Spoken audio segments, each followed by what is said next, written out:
Welcome to Solvetic, your channel to always learn technology easily. Below in the description, you will find useful links we used in this video.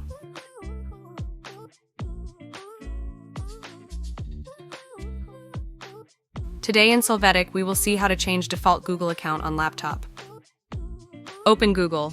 There, click on your profile to see your current account. Click on the option, log out of all accounts or sign out if you only have one account.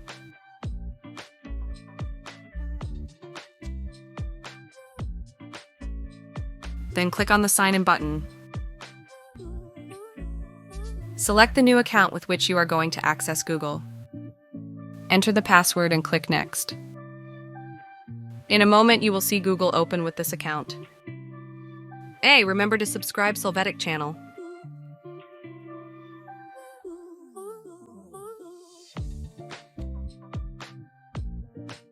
We hope it has been helpful for you. Here are links to watch more videos of your interest and subscribe to the Solvetic channel. Thank you.